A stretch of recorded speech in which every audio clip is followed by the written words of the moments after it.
Welcome, everybody, to Northwest Indiana Green Drinks. And from the bottom of my very warm heart, I'm so glad all of you are here with us this evening. And this is our 14th year. So we're very excited that we've been doing this for that long. And I'm not going to take up a lot of time because we have two very special people with us. So I'm going to hand it over to Katie and then come back to me and I'll introduce them very briefly. Katie, housekeeping, please. Hi, everyone. Welcome. Thanks so much for joining us. Whether you are with us on Zoom or watching on the Save the Dunes Facebook page on the live, um, please know that your questions are welcome. You can drop those in the chat, either on Zoom or in the comments on Facebook. And if we have time at the end, we'll get through as many of those as we can. This session is being recorded. And the recorded version will live on the Save the Dunes Facebook page as well as our YouTube channel. So we encourage you to share the recording within your network.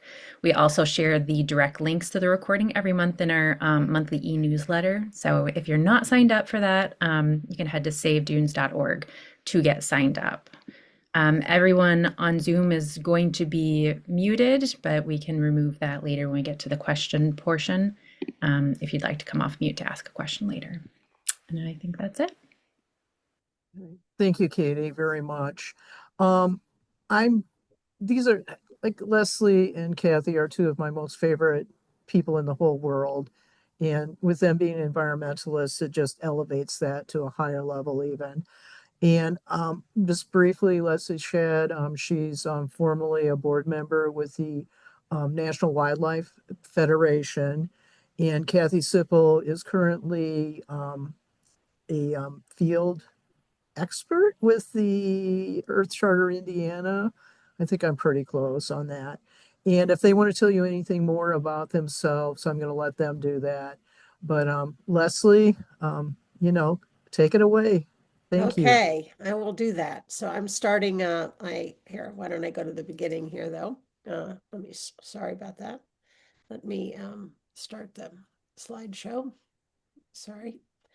Okay. Well, I'm from I lived in Michigan City for 30 years, but I we also live in Evanston, Illinois, where I started Natural Habitat Evanston. I'm a master naturalist, and I took the Master Gardener course, and I'm a tree keeper and that sort of thing. But this is basically just I feel like I'm an advocate, and so I'm going to do some advocating here. As Nancy mentioned, I was on the board of National Wildlife Federation for 9 years. I was the regional rep for Indiana, for the Midwest, including Indiana. But so, so you can understand my bias here in thinking the National Wildlife Federation is a pretty good place. But they have certified 300,000 homes, 10,000 schools, 20,000 parks as community wildlife habitat, as wildlife habitats. And 370 of those are community wildlife habitats. I'll talk more about that, but basically they were founded in 1936 as a real conglomeration of wildlife and outdoor enthusiasts, hunters and farmers and garden clubs and all sorts of folks. And now they're a fairly large organization. But so why did we end up choosing, at least in Evanston? We got our certification in 2019. It took us several years to get it, actually. And we looked at all different certifications. I did know best the NWF certification, but the group, the community ended up deciding to go for the community wildlife habitat certification for really two reasons. First, that intentionality in thinking through your yard and what your yard does for wildlife creates better habitat. And National Wildlife Federation has done studies about that. In addition, it's very carrot and not very stick. It's self-certification. So, there's no checking up on you really. You just certify your own yard. There are lenient rules on retaining certifications. Most gardens are going to qualify, and there's lots of room for doing your own thing and sort of tailoring it. In the if it for it for groups interested in going for community wildlife habitat, there's sort of two big pillars of things that you have to do. It's, and I think that's really the really valuable part of it is that it's kind of a beginner course in community organizing. So that's the other reason that we ended up choosing to start off our work on habitat in Evanston, Illinois, around sort of figuring out a community organizing model because that is applicable to so many more things that you can do when you do outreach for, all sorts of environmental issues. So the as a 101 course, I'm just going to quickly mention. So you have to do these four things. You have to set up the effort, which includes like a kickoff or newspaper article identifying your team. Then you have to do several items, 6 items that relate to outreach, 6 or more items on outreach, which can be the real stuff. And weed ordinances, a tree planting, a litter pickup. 4 or more items on education, which is setting up a kiosk, a Facebook group, that sort of thing. And then there's administration, 3 things that allow it to have, continuing force after the end of the effort, sort of the post-certification team, identifying partners and grants and that sort of thing. So it really sort of helped, initiate an environmental effort and figuring out how to really get across the community in that. The second pillar of the community wildlife habitat is getting homes certified. So you can see that there are different points for homes, community properties, which are parks and places of worship, and schools. So for East Chicago or Michigan City with these populations, you had to have 250 points. That could be 250 homes, but it's made a lot quicker if you can get parks and schools certified. And this is all by population. I should be clear what I'm talking about. In addition, for these certifications, I mentioned it was very carrot, and you kind of just have to look around your yard from the perspective of a caterpillar would be best. Maybe this black swallowtail here. You look at, seeds, nectar, foliage available, available in your yard, and you need 3 of those. You need to have water, which could be a puddling station. It can be Lake Michigan. It can be a stream that runs through your yard, or it can be a bird bath you set up. You need to have cover and a place to raise young. There's a lot of overlap in that, but a place to raise young can include host plants. And then you need to do some sustainability steps. And I'm not hiding the bottom line. There is a $25 certification fee, and you have to, if you want to sign, it's $30 extra. So, and now I'm not able to advance. Here we go. This is my water setup is just this. My bird bath is just this. This is a puddling station. You can see these are sort of easy. And when you do set up, if you do decide to go for community wildlife habitat, I should say, it can be anything from a HOA, a housing association, or it can be a town or a village or, a county, as Kathy is going to talk about that. When you sign up for the Community Wildlife Habitat, National Wildlife Federation gives you virtually an enormous variety of materials on, pollinator plants and being a friendly neighborhood gardener for your neighbors so that aren't attracting all of the raccoons in the neighborhood. You can also do trees for wildlife grants where you get some money toward a tree giveaway. And then there's a recertification requirement that you have to do at least more than 5 or more things a year, which includes tabling events, meeting with legislators, education and outreach, the sort of all the sort of things that probably you want to keep doing anyway. And now I'm going to sort of switch gears a little bit and just talk about, the husbandry and taking care of our gardens and the planet. So why are we doing this? I mean, I think you guys are all the converted, but, there was many of us, know our windshield when we grew up was cluttered with insects. And now, I can drive from here to Toledo, Ohio, and have 4 insects on my windshield because I paid attention and counted. And this is, you all probably know these things that, the rusty patch bumblebee is our endangered bumblebee in the region. It's actually a generalist bee, and its habitat that is decreasing. I mean, it seems like pesticides and it will go for all sorts of different nectar plants, but it isn't decreasing 87%. And we have a monarch specialist on here, so I'm not going to say too much, but monarchs obviously down. So there are these, charismatic megafauna in the insect world that, we've paid attention to. But there was an article that is really kind of stuck with me that they mentioned, yes, there are these charismatic bugs that are out there, but a whole insect world might be quietly going missing. And so that's the sort of haunting thing that I think we got to start to do things about in our backyards. And then, of course, there's a ripple down effect. The loss of insects also impacts birds. About 30% fewer birds today compared to 1970, and that's apparently that was the recent study, just I think this week or last week, showed that had accelerated toward the end of, toward recent, well, actually toward 1919, I think is when that study came in of the 30% drop. So that pesticides, I think, and habitat loss are really taking a hit on birds. When you think about a caterpillar is basically walking around as a leaf. It just accumulates nutrients, and baby birds really need that. They need the nutrients, and it's a soft-bodied insect. So a clutch of chickadees will eat 6,000 to 9,000 caterpillars, according to Doug Tallamy. I'll talk about him some more in the course of this.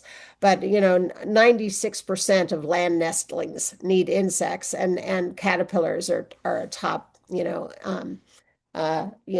consumer, food item, I should say. Chimney swifts are insectivorous birds, and insect-eating birds are the ones that are really getting population declines. So the good news is that what we can do is easy. If we do a little less management of our gardens, we'll make progress. Leaving the leaves, leaving seed heads and stalks, avoiding pesticides, mowing less so you can reduce the area by planting a tree and some shrubs, or you can also just mow less often if you're keeping turf, using some native plants, and I'll talk about that. And then apart from just the garden things, reducing light pollution. There have been studies about the overpredation of insects caused by light pollution. They're so strongly attached to light pollution. And in addition, birds, especially in bad weather, birds come down lower and when there's bright lights near the ground, and that's where they tend to hit windows. And bird-friendly windows. I'd be happy to talk to you all sometime about bird-friendly windows, but that's a whole nother topic. So what we're, transitioning from is typical lawn maintenance, which can involve mowing every other week, fertilizing, watering in the growing season, broadleaf herbiciding walkways, insecticides for non-native plants like rose gardens, blowing leaves and dust away from plants, and mulching leaves and plant stalks and hauling them away. So this is my front yard. So this is buffalo grass, echinacea, coneflower, some violets are here, a tall bellflower, and some black-eyed Susans. And, don't mow it, just let it be, right? So why are we so worried about lawns? People would say, oh, it's only one lawn. You're so wound up about this. Well, lawn is more turf use than corn, wheat, and fruit trees combined, according to NASA. We spend, an enormous amount of water. And of course, the water that we use to water our lawns, we're overwatering by 50%. And it's all treated water. It's all from our hose. So 30 to 60% of municipal fresh water supplies are spent on watering lawns, and golf courses are included in that, excuse me. In addition, we live right next to our lawns, so we apply too many toxins. We, apply and reapply. So 10 times the average farm rate. And lawn equipment. So there are fuels and particulate and smog. And even if you're using electric equipment, that is only as clean as the power source that plugs into it. So, to the extent we're using coal, we're using coal. In addition, there's hearing damage and vibration injuries. That's mainly to lawn crews, but you can meet people who actually have, you know, uh, decreased use of their hands and arms because of the vibration injury if they're walking around with a blower all day. And what is turf grass? So it's our largest irrigated crop. That's not the good news. It's an ecological dead zone where we mow it before it can produce seeds, nectar, or pollen. They're species native to Europe and Asia. They displace native plants, and they're an emblem of privilege. That's why it's so hard to switch gears here.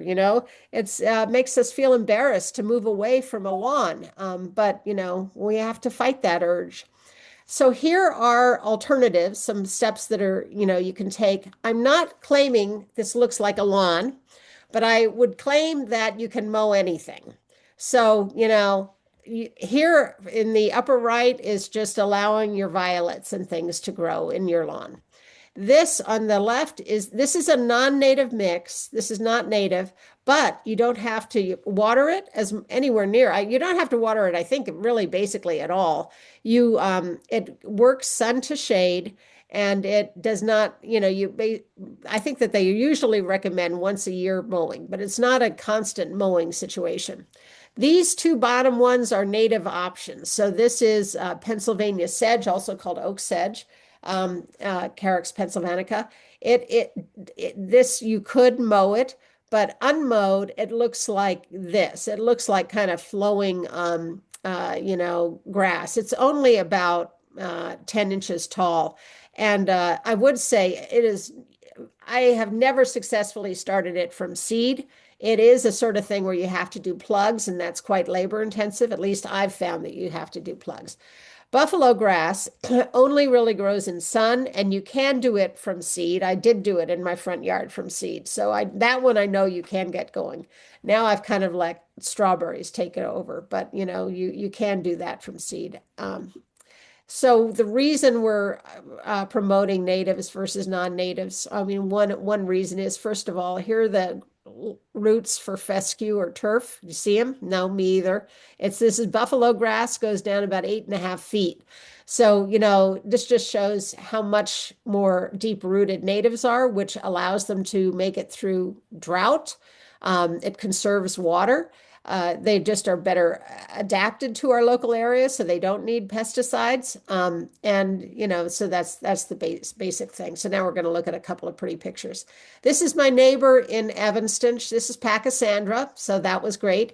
So she loves birds, and this is a little bit fuzzy, but because she loves birds, she does layered plantings. So she does overstory, midstory, and understory trees, and then herbaceous layer. And this top one is probably May, or might be early June, and this is probably late August. So she gets, diversity throughout the year.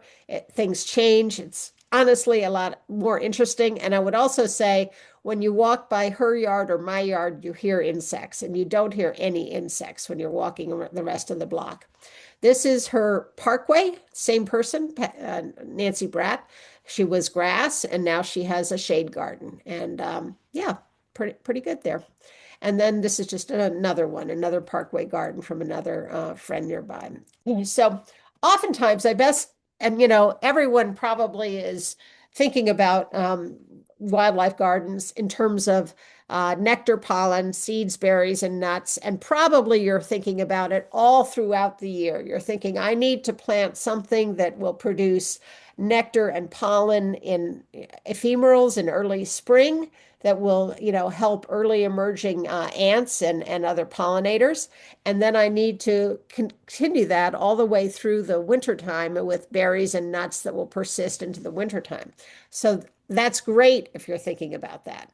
But there's another thing to think about. This is, the larval host of plants. And a lot of insects and bees and butterflies are generalists in the nectar they will take. and they will eat pretty much any, they will stop at a lot of flowers. So they'll stop at non-native dahlias and they'll stop at Buddleia and other things. That's all fine. And we do need nectar plants for insects. But in addition to that, we need larval hosts, and we have a milkweed expert on here.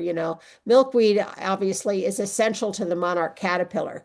Well, 90% of plant-eating insects also are reliant on native plants, and many of those are reliant on a particular family or families of native plants. So this is a field museum guide that is online, and you can download it or look at it.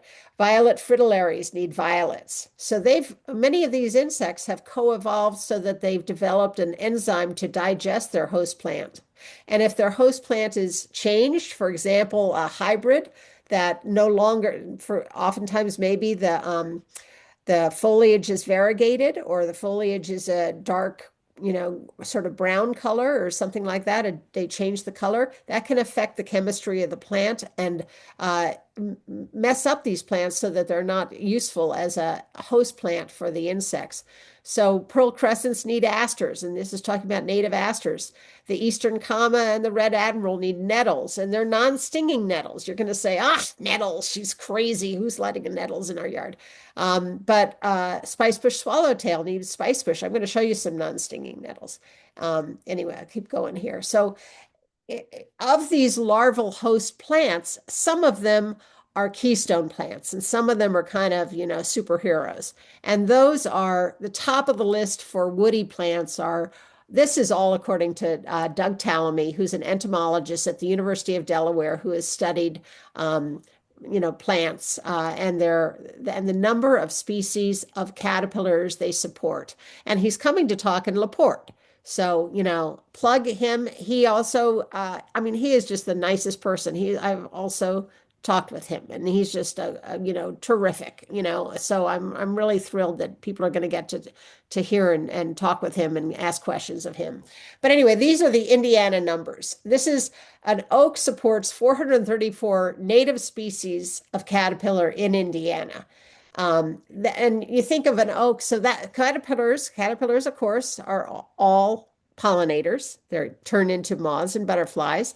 A lot of these are primarily, these 434 are mostly moths, actually. But when you think about an oak being the best pollinator plant in North America, that's not because of giant blooms like hibiscus flowers. That's because so many of these caterpillars have to eat oaks. And sometimes there are other families of trees that they also can serve as a host plant. But oaks support 434 species of caterpillar. And then it goes down the list here, cherries and willows and maples. And the top herbaceous plants are goldenrods and asters, which are actually a related family. 110 species of Indiana caterpillar are supported by goldenrods and asters. So prioritize those in your yard. And then I've just kind of done a smattering because if I printed the actual list, there'd be a lot of flowers that are kind of arcane and we're not going to know what they are. But sunflowers are 69, strawberry 63, a violet is 27. That's quite a few species. And in addition to this, of course, this doesn't even count the fact that oaks have acorns that birds love to eat, blue jays love to eat, cherries have fruit. So there are all these additional benefits that these trees give, so by, feeding birds and mammals and other critters. The simplest thing to do, I mentioned at the beginning, was leaving the leaves. So this is the time of year people are asking about cleanup. And I just heard on the radio today, people talking about, delay cleanup until nighttime temperatures are 50 degrees for a week. Nighttime temperatures of 50 degrees for a week, or should you do it longer? Well, I want to make a plea for longer, to be honest. I am entirely on board getting your leaves off of your sidewalks, driveways where they get slippery, and moving them under your trees and into your flower beds where they do deteriorate. People will not believe it, but they do deteriorate and they are nutrition for your plants. Because queen bumblebees, for example, live in mouse holes and things. They're on your topsoil. And I'll tell you, I've had a lawn crew come that blasted even my new plantings out of the ground because the leaf blowers are so powerful. It's hugely powerful. Little mining bees are in there. They drill down into the topsoil. Then I'm going to talk a little bit about butterflies. So these are butterflies that overwinter as adults. I bet any minute now we're going to see the morning glory because this guy is just hanging out in twig piles and things. Hosts or willows, elms, cottonwoods, hackberry, birch. So a lot of trees that are around. And at least this is one that I see usually early in Michigan City. Compton tortoiseshell is also overwintering as an adult, so they're early to emerge. This is the comma and the question mark. This is the question mark at the underside of its wing. It has a little, that's the question mark. And here it has the comma. So these also overwinter as adults, so they get going pretty quickly. These guys get going not as quickly. They overwinter. This is the woolly bear. You guys have seen those probably. They overwinter as a caterpillar. Here's their overwintering form. And they are eggs on dandelions and goldenrods, plantains. So lots of low growing plants. And then they'll emerge probably around May as Isabel tiger moth, and she will then go lay her eggs on dandelions, goldenrods, plantains, and tree leaves, different types of tree leaves. So you might not be taking out the caterpillar, but you might be taking out her eggs, the Isabella tiger moth eggs. This is another one, the tawny emperor butterfly. Its host, also its face is adorable, and there was a picture of a caterpillar face. So, I have to share a caterpillar face. It overwinters. This is called a hibernacula. It overwinters in the curl of a leaf. So there's a caterpillar in there, and we just want to let it get to maturity. So this is another one that overwinters. It's a caterpillar, and so probably it's going to start flying, sometime in May. So we're still in May, and these guys also are overwinter as caterpillars. In violets, these guys overwinter near their favorite plants, their host plants. This is the great spangled fritillary near violets. And this always reminds me of my son, who, when he was a little kid, he would fall asleep eating his favorite foods. Well, these guys do that. They go to sleep at wintertime, holding on to their violets and the Baltimore checker spot hanging onto its turtle head. This is the viceroy, and so it's in willows. So these, again, are caterpillars. But here, what about butterflies that overwinter as eggs? The banded hairstreak overwinters as eggs. So they have to go, first of all, they hatch, which probably they'll hatch when it gets to be 50 degrees and it's beginning to get warmer. They'll emerge, they'll have to go through various instars, which is development development segments for becoming bigger and bigger caterpillars. And eventually they have to form into a chrysalis, and then they start to fly. So these are guys that are pretty much in the debris until June, July, and in fact, there was one thing I said July or August is when they start to see them.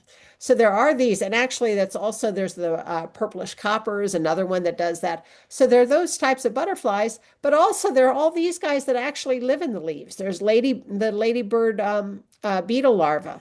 This is the beetle larva that lives in the leaves. It becomes this is our native ladybird beetle. This is a firefly, of course. So fireflies, there are lots of different species of fireflies, but basically they are, in the ground for 2 years and flying for 6 weeks. So they are, and it depends on the species, but they spend a lot of their life in the ground. And then they're plant stalks, and this is the beautiful Luna moth, which is here's its chrysalis, which basically looks like leaves. It's pretty much folded leaves. This is the giant swallowtail, quite similar to that. The goldenrod, so there's an egg here that was laid in this goldenrod, and the goldenrod ballooned out because that, pissed it off, basically. I mean, it created a gall on the goldenrod. This is the fly that did that. You'll often see that there's a bird that pecks in there to try to eat out the larva there. And then I just want to mention a quick plug for our native mantis. This is our native mantis, Carolina mantis. This is its egg sac. It's just a little engorgement on a plant stalk. This is the Chinese mantis, which you may get if you want to do, probably you're trying to do the right thing and get egg sacs delivered to try to do sort of a gentle agriculture by introducing mantises into your garden. But these are the non-native mantis that are much bigger than our native mantis, and they, just decimate native insect populations and hang out by bird feeders. Not a good situation. Anyway, and also in our leaf litter are adorable little jumping spiders. Just another plug for jumping spiders. So I listened to a blog on a radio interview with the Maryland state entomologist who studied what's in our leaf litter. And this is what was in our leaf litter: 100 or more spiders, 400 beetle and beetle larvae, 300 parasitic wasps, 1,000 flies, 20 moths, and some moth caterpillars directly feed on the leaf litter. There were many leaf miners that were in the leaf litter, and therefore, when those are removed, then parasitic wasps cannot be supported. So, there is a lot of diversity in our leaf litter, and that's why I just encourage everybody to leave it as long as you can, as well as the plant stalks and stems for birds as well. This is, a good friend of mine, saw milkweed beetles on his milkweed, and he was like, "Well, we have to wash off these milkweed beetles because we're team milkweed." And I'm all in favor of being team milkweed, but I also think we have to accept insect damage. This are violets and chokecherry. And I think if you're not seeing damage on your plants, you should be wondering why. If it's a native plant, it, does it have neonicotinoids, in it? Was it raised with neonicotinoids, or is it some kind of hybrid that is not digestible by insects? We have to learn to love insect damage and be team biodiversity and not team milkweed only. These are the non-stinging nettles. So this is Canadian clearweed and Pennsylvania pellitory, and they're 2 feet tall. They're pretty unobtrusive, and they are nettles that support red admirals and other nettles are actually a pretty important host plant. So I'm putting in a plug for non-stinging nettles. I'm nearing the end of my last couple of slides here, but so how to garden, gardening for nature. Uh, Remember the host plants as well as the nectar plants and the berries and things. Straight natives, not cultivars. So cultivars are not necessarily bad. I'm not saying that cultivars are bad. The problem is we haven't done studies of every single cultivar to know whether it still serves as a host plant. Straight natives, you know that those co-evolved and are native plants that co-evolved with their native insects. So they're just more reliable. Talamy says 70% of our garden should be straight natives. And then also if you want, your non-native, exotic irises and peonies, that's fine, but just not, a ton of those, 30%. Group species for effect to attract pollinators. Pollinators want to go where they see a good group of plants. So, plants in threes and fives or something like that to have kind of a good area of the same species. Plant densely to reduce the amount of weeding you have to do. Leave some bare soil for native bees to make nests. Leave the leaves and hand stalks, all of this, no insecticides and herbicides. I could talk more about that, but know your sun and moisture and soil requirements. For humans, we want to also garden for our neighbors.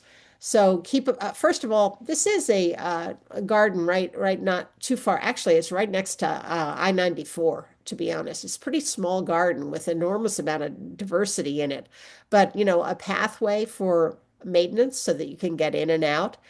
Grass or sedge around the edge so that it looks welcoming, and it also props up plants. Wildflowers tend to flop over. I think it's maybe a strategy to spread their seeds, but if you have sedges around the outside, it kind of holds the wildflowers upright a little bit longer or keeps them from flopping over onto the walkways. In addition to having focus points, paths, fountains, even rocks, a rock on the corner of your garden, if you're near a sidewalk, dogs are attracted to that, and it reduces the amount of pee in your actual garden because it accumulates there. Sign, explain what you're doing so that people know why you're doing this. In fact, I'm also encouraging people if they can leave their dead trees. There are signs also explaining that those are habitat trees or wildlife trees because there's so much benefit to, woodpeckers, and the insects are in there, and it's a nesting area for birds. And so if you can leave a snag, that's worth doing as well. And then height toward the back, shorter in front. I mean, I think people realize that to make it attractive. So let's get started. So, this is my front yard again. Used cardboard. I think cardboard is the lowest effort, and it doesn't disturb tree roots. But, a lot of people just want to scrape off the soil. If you scrape off scrape off the turf. But if you scrape off the turf, you're also going to be taking some topsoil. So, you can lay down your cardboard, try to take off the staples and the tape. I ran out of cardboard, and so this is, several leaves of newspaper as well. I put compost and mulch on here, and then I seeded directly into it. So this is buffalo grass seeded directly in, and this is echinacea. This is the first photo I showed you. This is the echinacea that grew up. And actually, so I put down the cardboard in April, and in August, this is what it looked like. It was just getting going, but it was, hopeful. And then I have resources if we share this out. And that's the end of my long conversation. One way. That was a Stop lickety share. split. Are you turning over the talking stick to me and then we're going to address questions? Is that I think that makes sense. okay? Thanks. Well, thank you so much, Leslie. I just want to really thank Green Drinks for hosting the space because it was Green Drinks where I met Leslie in, I think, October, I want to say 2022, I think that's right. And you told me about this National Wildlife Federation community wildlife habitat. I had already certified my own yard as an NWF wildlife habitat, actually at the same time you were, Leslie. So I think that was our COVID project. We were, sheet mulching our yard and planting natives, and that was great. But I didn't have any idea about the community feature. And I think what you said about it being the intro to community organizing 101, 100%. I was already pretty good at community organizing, but it really let me lean in to this great program. So I'm going to go ahead and share my screen. I don't have slides per se, but I'm just going to share a few places where you can just kind of see what we're doing with the program that Leslie just mentioned. Leslie was talking about certifying Evanston, and she told me, well, this is going to take you years, because it took us years. And I said, well, hold my green drink. You don't really know the power of the Green Drink Network. I think if we get, Green Drinks and Northwest Indiana Region Resilience, we've got a whole lot of people that care about this type of gardening. I think we can do it faster than that. So we kind of surprised NW, Northwest Indiana, also National Wildlife Federation, as being the first ever multi-county community that we pitched to them, like, hey, can we certify as a region rather than as individual cities, counties, or HOAs? And we did it in just under a year because it was really important to me to get that done by the time that we hosted Earth Charter Indiana's annual Climate Leadership Summit, which we were holding in Gary, Indiana that year in 2023. So we got it just by a hair, and with the help of a lot of people on this call. And so last year, here's me, I went down to the Indiana Wildlife Federation's annual meeting because we couldn't really get them to come up for a celebration. So what do they say? If you can't bring Mohammed to the mountain, you bring the mountain to Mohammed, something like that, or maybe opposite. But anyway, I went there. I was like, let me get a grip and grin photo with our, certification plaque. And we were very excited. And it was kind of at that meeting, I thought, wow, there's a lot of cool people here. And there's a lot of really neat, affiliated interest, kind of the macrocosm of what we were doing here regionally not quite a microcosm, but in a smaller fractal. And it probably planted a seed like, hey, what would happen if maybe we tried to certify the whole state of Indiana? And so a plan has been hatched. And in fact, well, let me just brag a little here. We did get 794 points. So we, hit our collected uh, number of points needed based on our local population. And we have been, recertifying each year, which is a very light lift from year to year. It's just kind of like touching in and kind of maintaining. But anyway, that's this thing. Before I move on to our big news that we're going to be doing with the statewide habitat. Oh, shoot, it kicked me out. I just want to acknowledge that this thing really does work in what I call a co-opetition model. Rather than competing, here you're going to see all of the team, or all of the cities and counties and areas that are certifying here pretty locally. East Chicago, I think, was maybe the newest one. Green EC, Olympia Gutierrez in East Chicago is doing that. Plant, we've got Katie Hobgood, who's part of the leadership team on that, and that stands for Porter LaPorte Advancing Natives Team. What a great acronym. We've got a team that is certifying Porter and LaPorte County. Lake County, Wild Ones of Gibson Woods has taken that on. Valparaiso Native Plant Group is certifying Valparaiso. Michigan City, the Michigan City Sustainability Commission is certifying that one. The Michiana area is a 4-county area just east of us, and a friend of mine who owns a sustainable farm is taking that on. And what's really great, that means if you certify your garden in Michigan City, it helps not only the Michigan City team, but it helps Plant as well. So your certification counts toward both points. There's really no downside to this. So it's not like we're competing, it's just a fractal that, aggregates up into the whole. So it doesn't show some teams that I'm on, other teams that I've helped launch. There's a 7-county team in the very northeast of Indiana. So between Northwest Indiana Region Resilience, Michiana, and that other team, we literally cover the whole top of Indiana. And that's where it really got me seeing we could do this. We could pull together and have a strategy where we do the whole state. And so this Saturday, March 7th, we're going to be doing the launch. You guys are getting the soft launch for the Hoosier Habitats Challenge. And the challenge is to make Indiana a certified community wildlife habitat. We have both Indiana Wildlife Federation's blessing as well as the National Wildlife Federation's blessing. And in fact, yours truly has been invited to speak at the Indiana Wildlife Federation to kick this off. We're going to be tabling there, and we're just so excited. So while we blew their mind being the first region, now we're going to be the first state.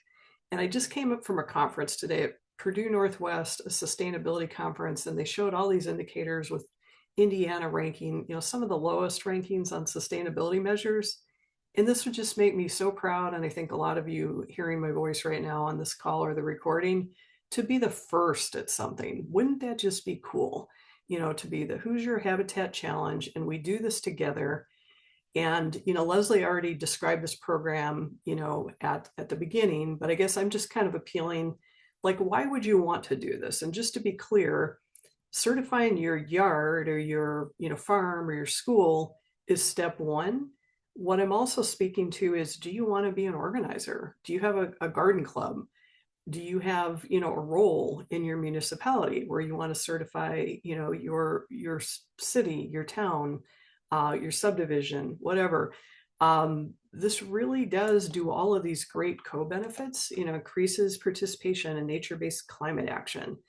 And I just love it because it doesn't inherently say climate in the project, but it does, in fact, through all the reasons Leslie, already talked about, have many climate co-benefits. And it addresses the biodiversity crisis. It does all of these different things, engages, frankly, people I was really surprised that came out of the woodwork and said, I want to be a part of this. And it's just been a really great, way to gather people together. So if any of this sounds good, and you're curious, I would say, please go to this link. I'm going to go ahead and share it on chat, but I'll repeat it out loud for those of you who might be listening rather than joining live. It's earthcharterindiana.org/NWF. And by Saturday, after we do our real launch, it will be easier to find from the homepage. But right now, it's kind of a hidden thing because you all are the special audience. So again, that's earthcharterindiana.org/NWF. Will take you to this page. And when you get there, there's a way that you can sign up here. And signing up doesn't literally commit you to signing up, but it just tells you more about the challenge and lets us know who you are and how we can support you.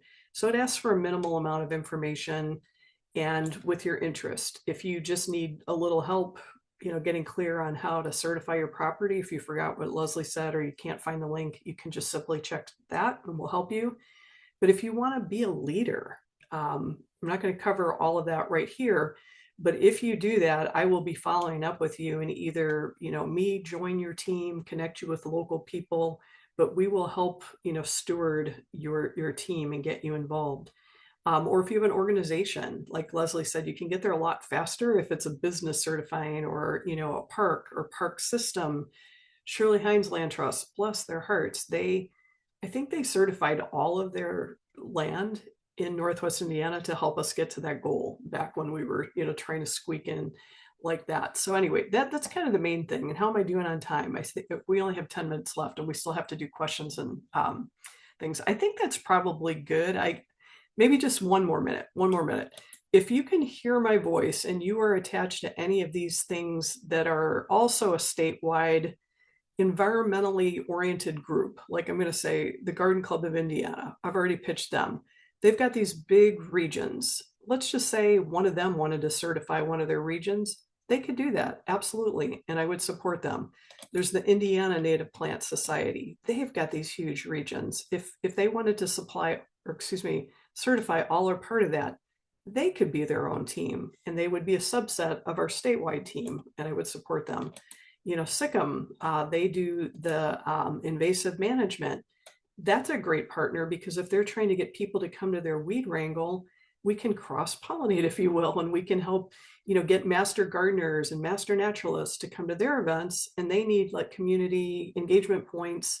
So we can, just really start these circles of care from a very broad strategy and kind of, group people with local teams and help them get there.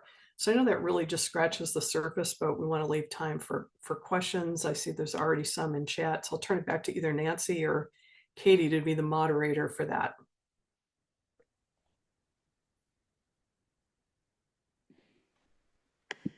Sure. Thank you so much for those presentations. We did have a couple of questions come in, Leslie, while you were talking. So we'll start with there. And then if anybody has any questions about anything that Kathy just said, please feel free to put those in the chat or the comments over on Facebook Live.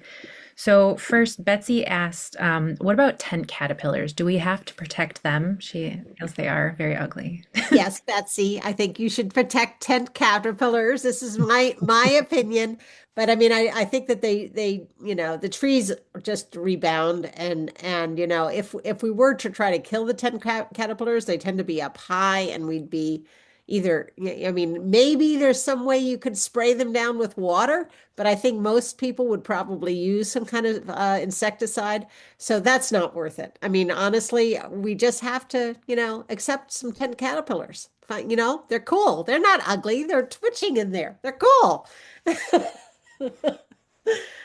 That's my answer. I'm sticking with it. Betsy, I know Betsy, so she will surely beat me up later on. Awesome. Thank you. Next, Nancy asked, what is a cultivar?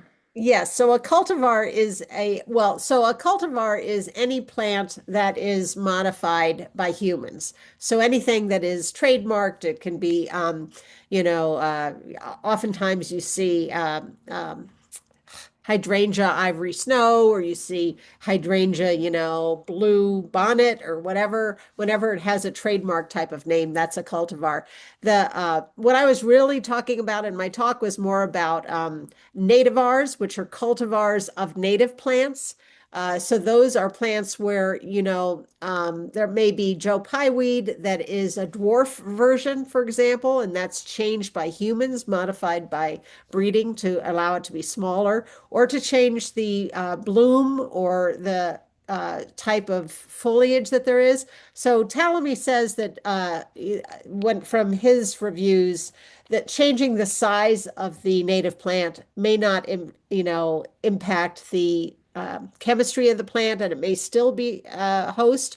Although I would rather actually see some information about that it actually works. But he says what really tends to change the plant and make it not useful as a host plant is when the foliage is changed or the bloom is changed. And then you have insects like, short-tongued bees that can't access the nectar because the flower shape is changed and is now much deeper or tubular or something like that. So there's so many ways that that humans can mix up nature. And that's why I'm suggesting just stick with the native plants, which have all the cultivars have either trademarks or they've got things in quotation describing them as some marketing term in there. It could be people's names and things like that. That's it. So you want to talk about HB 277? I did put a little thing in here already. I didn't know if we'd be able to get to it, but House Bill 277, this is my opinion. I'm not speaking for Save the Dunes or for the Michigan City Sustainability Commission. I want to make that clear. It's probably the worst environmental bill ever passed in Indiana, and the governor just signed it today. And what it does, it moves IDEM, the Indiana Department of Environmental Management, from being an enforcer to being a watcher of pollution that's going on. And how this happened is they took all of the shalls and they changed them to mays. And what that means is really IDEM is now monitoring instead of regulating pollution that's happening in the state. And as I said, that's my own personal opinion, but I think this is an easy way to understand the dramatic shift that happened. And, with the EPA regulations at the federal level being weakened or taken away, and they say, of course, the states can take over doing it. So, it's not good news. There was one more question that this might be a good question for you, actually, Nancy. Judy asked, "What is Green Drinks?" I like the name. Do you want to give a little background on how we came to that? Let me see. It is an international movement, actually. It was started in Great Britain, and it started out there as just an informal time for environmentalists to get in together in the pubs and drink beer. That's how it started. And I think that model, I think with them, they still encourage people just to get together informally and, you know, have a pint of something together. But Kathy and Kathy, you started on Valparaiso actually, and what was realized here is people just don't come to drink. If you entice them with programming or networking, whatever, that's really what makes the difference.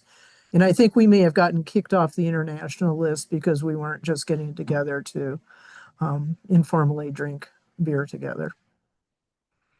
And now we're virtual, so it's pretty much like on your own. Yeah, you can We're drink whatever definitely you want. banned. We're Yeah, definitely banned, but we're still using the name. yeah. And that was kind of a COVID thing, but it became so helpful to be able to record the sessions and let people from anywhere to join. So, Yeah, we've had people from far away as Canada and California, and yeah. So yeah, and people always said, "I can't make it. Are you recording it?" No, we're not recording it, and so people are really happy we're doing it this way now for the most part. That is all the questions I see. I do Were have, there any on Facebook, Katie? no. Comments? Okay, great. Okay. So the one thing I forgot to do, I'm backtracking because I was so excited about Leslie being here. Leslie was with us like 5 years ago, part of a panel, and people kept saying, can the woman with all the information please come back? So she came back, and we're so happy, Leslie, you were able to. I also forgot to mention our sponsors, Save the Dunes, Michigan City Sustainability Commission, Northwest Indiana Region Resilience are our sponsors. And then we have host for this event, which was 95.1 FM AM 1420 WIMS. I want to thank them. They went way out this time. They posted for us 2 times on social media. They made announcements on the air. They're really our champions. I also want to mention the National Wildlife Federation, Earth Charter Indiana, Indiana Wildlife Federation, and Natural Habitat Evanston, which you saw, I think, on every single one of Leslie's slides tonight. So can we have a brief period of announcements? Katie, I think you have some, and then I have some from the Michigan City Sustainability Commission. Did you say Do you want to Katie go or first? Or do you want me Kathy? to go first? I'm happy to go first, but I see Kathy has her hand up. Do you need to jump in on something? Well, do you mind if I get this out real quick? I also really No. want to thank the Legacy Foundation of Lake County. I forgot to mention that they gave East Chicago a grant to help them reach attainment with Northwest Indiana, or excuse me, with the Oh, National okay. Wildlife Federation certification. When you Oh, nice. certify, this is a cool thing. You get all the points that are kind of already there that you don't know about.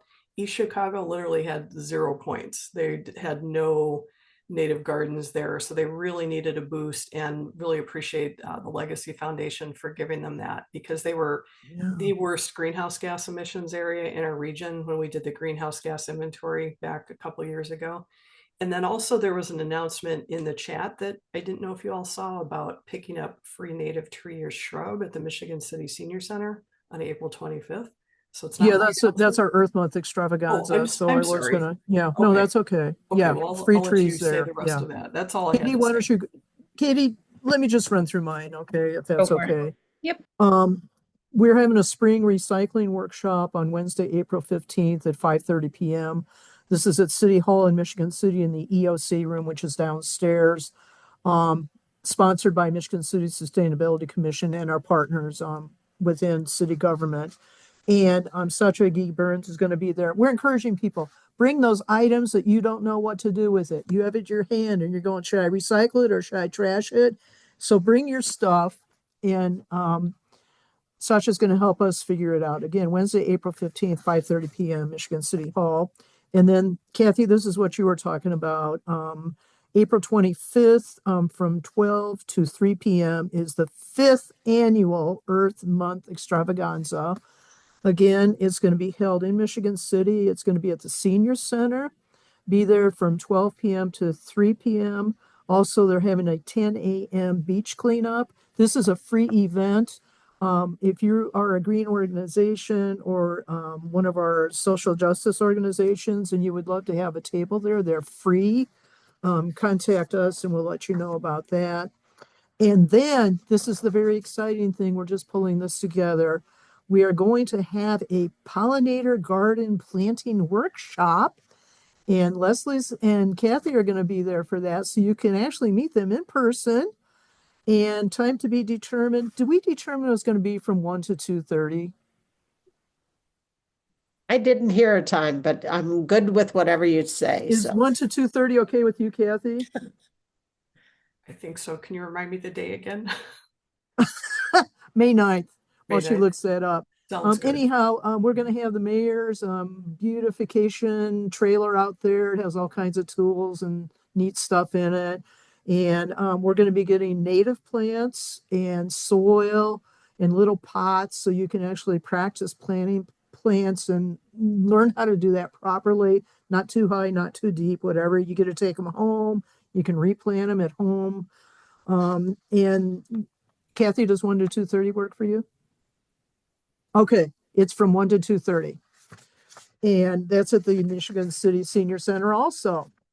So hope to see all of you there, because then we can see each other face to face. Okay, Katie? Thank you, Nancy. Okay, I dropped a bunch of stuff on the chat on Zoom, and I'll throw that in Facebook as well. But if you haven't seen yet, Save the Dunes recently released a new Living in the Dunes landscaping guide. This one's focused on gardening for birds. And so that link is in the chat. It's also on our website, savedunes.org. But I'm going to be giving a talk this coming Monday, March 9th, at noon Central for the IUN Community Garden, like talking about the guide and walking through how people can use it. So that's the first time I'm officially, talking about it and walking through it. I'm very excited. So I put the registration link there. And then also on Tuesday, March 17th, from 6 p.m. to 8 p.m., the plant group that Kathy mentioned, it's the Porter County and LaPorte County SISMA, Cooperative Invasive Species Management Area, and I help lead that group. So we're holding an event at Valparaiso University. It's called Ask the Experts. It's a native plant trivia and panel event where you can come and play some trivia to talk about native plants and invasive species. And then we'll have a panel of experts where folks can bring all of their native plant and invasive species questions to ask the panel. So everyone is welcome. And there's a Facebook event to learn more. And then we mentioned the Morning with Doug Tallamy event, so I threw that in the chat. Thank you. Someone else did the link as well. That just has that registration link there with those details. And then finally, the next Green Drinks is going to be Thursday, April 4th. Same time, same place. And we are going to be talking about Marquette Greenway updates with Mitch Barloga of the Northern Indiana Regional Planning Commission and Rafi Wilkinson from Indiana Dunes National Park. So be sure to join us again next month for another great Green Drinks. Katie, is that the Blue Ways and Greenways Trails group? Correct? Mitch's, yeah. Midges, yeah. Okay, thank you. So we're talking bicycles and kayaks and walking. Yes, yeah, and Yes. the updates on the Market Greenway and all the new progress that's been happening. Great. Thank you so very much.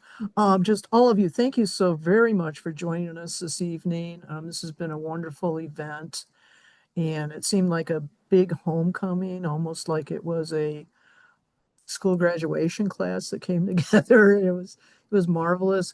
And Betsy, I want to point you out, and Mary Nell, who are here from the Michigan City Tree Board, and they will be giving out free trees at Earth Month extravaganza. So you'll want to get there early if you want to be able to choose the kind of tree you would like to have to plant. So thank you, everybody. Have a great month until we see you again in April. Thank you. Thank you.